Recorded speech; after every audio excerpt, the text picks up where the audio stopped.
Hey everyone! Welcome back to my channel. The video explains how to use Google Lens on a laptop/PC for image and text-based tasks. Sign in to your Google account. Open browser. Go to images.google.com to start. Click the image icon.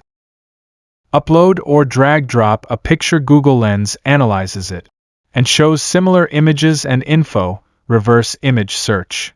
Google Lens processes images to identify objects and provide related search results instantly. Upload an image with text. Lens extracts text, copy, and use it in notes or document. Upload image with foreign text. Select text. Get instant translation on screen.